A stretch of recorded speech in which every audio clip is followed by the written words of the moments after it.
It was just after first light. It was before sunrise. You could just see a little bit, you know. That time of day where you'd be ultra sensitive to deer crossing in front of a vehicle or something like that. So I was driving with a great deal of caution. Now, initially, you saw something. I mean, we've talked about this before. You saw something in the road, and what did you think it was? Well, initially, I rounded a slight little bend in the road after going down a straightaway, and I started going down another long straightaway. And down the other end of the straightaway down there, I guess it might have been maybe something like three-quarters of a mile away or so. I could see what appeared to be like a good amount of deer bouncing around in different directions. I don't know if you have been around deer, but you know, our white-tailed deer, when they get spooked and start hopping around, the tail goes up, and you know, you can see that white flashing around pretty ways off. So I see what I thought was that, and I said that must be some deer that got spooked up there or something. So I didn't think too much about it right off. Thought maybe a car went through there or something like that. But I was traveling in that direction and probably running 55 or 60 miles an hour, something like that. So I was closing on it pretty good, and I could tell down there in the road where all the deer were jumping around or whatever, there was something in the road, and it wasn't a deer. It was standing too big to be a deer. And it was really strange because I couldn't quite make out what it was because, like I say, it wasn't broad daylight or nothing, but you could see it down there. And the thing at first, I thought it was like a man. Then I said, well, it's too big to be a man. I thought it was maybe a horse or a man on a horse. Then I started getting closer and closer, and I just kept sizing that thing up, and I couldn't really figure out what I was looking at. I could tell it was in the middle of my lane, though. It's about this time I started easing off the pedal or whatever. And I seen what looked kind of like the shape of a horse's rear end with like a tarp throwed over it or something. I said, well, that don't make no sense. Somebody's horse done got out or something like that. You know? So I was fitting to hit the brakes or whatever. I done off accelerator. I wasn't going that fast no more. I was still closing. The thing was still in my lane. And about that time is when it looked up and it kind of cocked its wings out like that at a 45 or something, and just kind of looked straight at me. I mean, didn't look at my truck, looked straight at me, a big old bird. And I mean, it looked just like an eagle, but it was what I figured to be 2.5 times the size of an adult golden eagle. It looked very much like a golden eagle, but it was very, very large. And when he looked at me and I looked at him, both of us looking at each other in the face. And I said, wow, that's pretty crazy. I seen he was standing on a deer. And then the thing turned around and just like hopped around on the deer until his back was toward me. And he just had his grip on the deer pretty much the whole time. And he cocked them big old wings out like that. One went across the center line of the highway, and one went over in the grass on the other side. It looked like two big old sheets of plywood. And he done like that right there. And he come up, and the deer come off the ground, and the deer rocked, just like it was in a sling or something, rocked back and forth like that as it come off the ground. And he pumped another time, and he got on up about at least halfway or so, damn near to the top of the trees. And by the time he did 3 cycles of his wings, he done cleared the treetop. And the whole time I seen and finally realized it was a bird. The other 2 people was in the truck with me. I went to grabbing them and hollering like hell and shaking them, wake up. If they was sleeping, they had, I done quit drinking at the time by then. But they had both been drinking the night before. You know, it was on the weekend. We was going camping down at the beach or whatever. So the usual routine, I just drive us down there and get the tent set up. And then I took the rest of the day off or whatever. It was on them then because they sleeping the whole time I'm driving. But that worked out cool for me.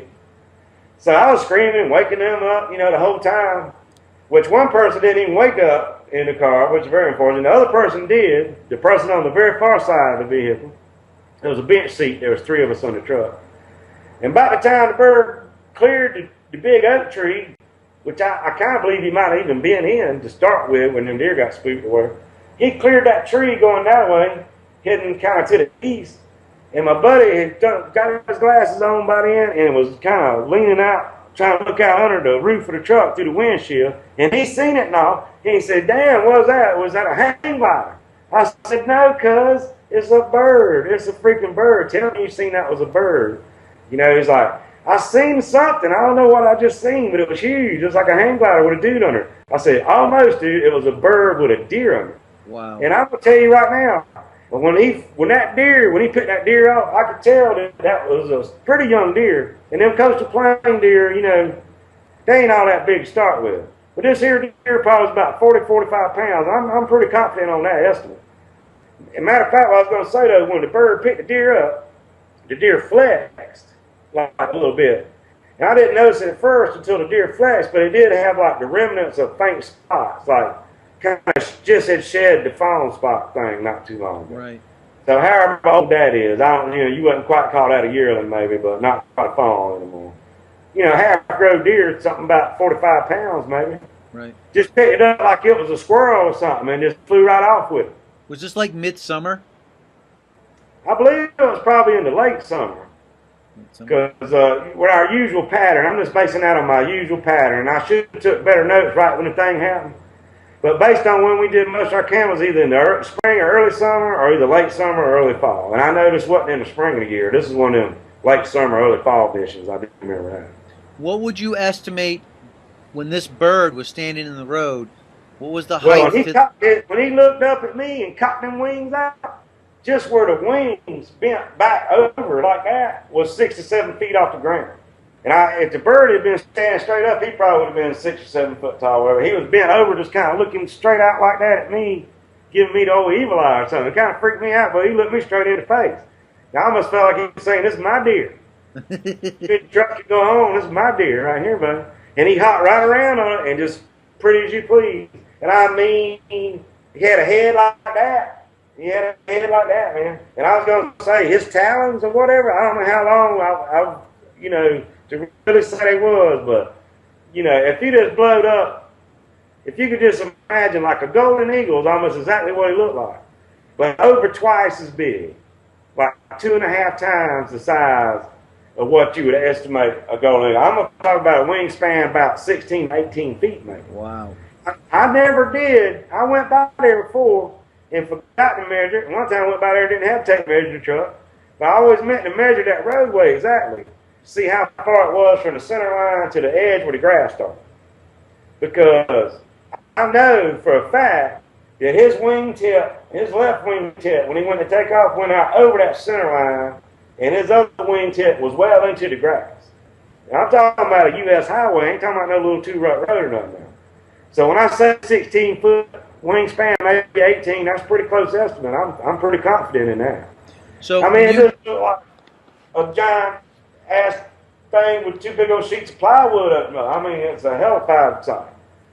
It was an angry looking thing too. This is one of the mean things, man. I mean, when I seen it, I got that same feeling like if I was swimming and I seen a big shark. I said, I do not want to get out of this truck right now. That's the first thing I said. This thing just looked pissy. Like he would fight you over that deer. And he give me the eye like, yeah, I see you. This is my deer, and I'm taking off with it. how wide in feet do you think was his head? Ooh. Over a foot, but maybe under 2 foot. Maybe closer to 2 foot than 1 foot, though. Pretty damn big. Like a damn bushel basket almost or something. Now, how Big. you provided a drawing that you did, and what I noted on that was that the wings appeared to be extremely wide and broad, almost like, you know, They were. a red-tailed hawk or something enlarged. Yeah, they were very broad wings. Very. I mean, like from the leading edge of the wing. And it's hard to tell because, like, the best look I got is when he turned around. And the only time he opened his wing, he had his back to me. He opened his wings up, but he tilted the other way and kind of done this. But just when I did see him open them wings up, I say them wings are something like 5 to 4 foot wide, you know, from leading edge to the end of the tail edge of the wing. So, yeah, when I say a sheet of plywood, yeah, that's no kidding. That's not a, you know, a stretch by any means. Do you think this raptor would be a soarer, you know, glider like a condor, or more like a, you know, barred owl, you know, the Philippine monkey eagle, something that's Yeah, I think he's definitely a tree dweller and more of a low level base flight plan. I think other people's been seeing them too, and I'll get into that in a minute. But yeah, I mean, I think what you got here is a situation where the bird is not, like a red-tailed hawk's a good example, because sometimes they'll fly 2 feet off the ground in the swamp, and sometimes they'll be at 800 feet or whatever, circling around, riding a thermal. I don't think this bird does like the thermal riding condor flight plan. This bird stays in the trees. He probably might have to stay on the ground when he molts or something or some point. He probably nests on the ground or low in a tree or something like that. I don't think these birds are flying around riding thermals, or we'd be seeing more of them. They are being seen and weird stuff's going on, but if they was just cruising around like, a golden eagle or your typical hawk flight plan, they'd probably be a lot more of them seen.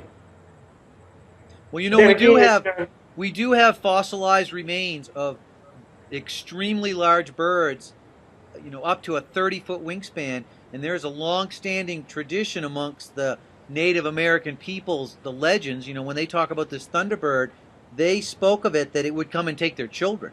Now, modern science will tell you that there's, no bird large enough to lift a person off the ground, but if a bird is picking up a 40 or 50-pound deer, they certainly could lug off a child. Yeah. This bird could pick up a child. There's no doubt in my mind about it. Now, you were telling me in this same area there were some strange predation going on with some goats? Recently, in the last few years here, like I say, this happened around 1990, but just in the last few years right here, in a place not too far from there around Hardyville, kind of near Hardyville and Ridgeville, there was a place where some goats was getting missing, and they never could find no cat tracks, or no tracks on the ground at all. And this happened also in the late 60s near Remini, South Carolina, near where I found that nest thing I was describing to you. But in this recent activity in Hardyville area down there, the goats was getting gone, and they couldn't figure out how to do it. And then one day, a hunter was not too far from there and found one of the man's goats up in a tree, about 30-some-odd feet up in a tree. They claim it was 40 feet, but they measured it out at 30-something feet. I'm not sure. I actually probably got it wrote down somewhere. I don't have it right in front of me right now. But and this is a full-size goat? Yeah, this is an adult goat, a nanny goat. Wow. And the goat had been mutilated in a funny way, so they still kept thinking maybe cat or something had to do that. That was, ain't no man, no bear, nothing like that. That's some kind of big cat maybe. But they still couldn't find no tracks. And then if it would have been some kind of big cat, which is possible, according to other data I have around the area, you would think you would find at some point, somewhere around there, some kind of track. With it, ongoing thing with missing goats. And this is the same MO in Remini in the late 60s when it was called the goat thief. And I wish I could find me an old newspaper article or something like that. I'll try to show it to you. But it was the same MO. And that man had even put 8-foot fence, I believe it was, and all up, a larger fence, and it was still hanging. And he went back and doubled the fence up. And that was the big thing in the community. I remember even as a small child, all the hoopla was, what everything was, going over 16-foot of fence, and it wasn't leaving no track. And it was taking the goats out with it. Wow. Not just climbing it, but, the goats was getting missing.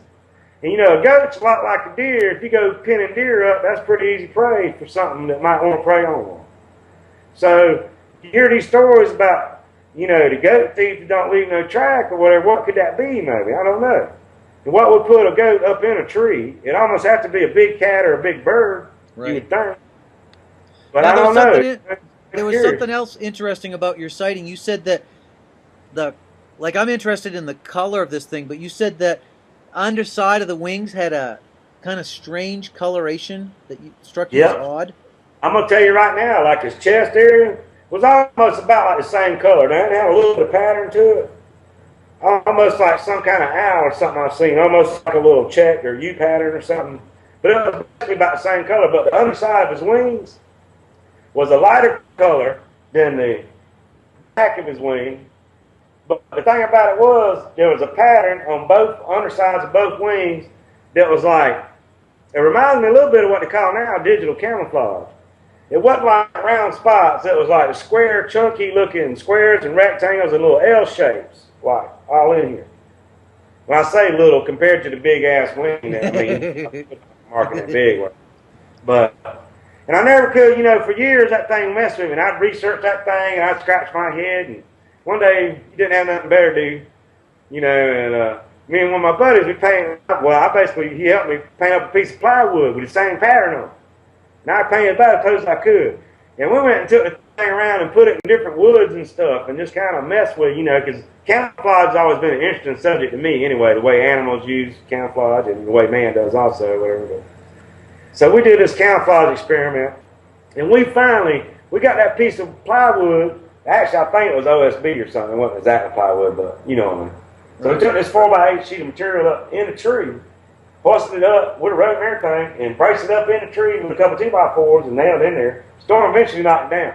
But we put it just outright, we painted up in this oak tree. And then it was almost like boom. As soon as we did, we seen why the bird looked like that. Because when you look up in the sky at a tree, when you're in the woods, you don't just see a sheet of green leaves. You see little blocks of light that come through all them leaves.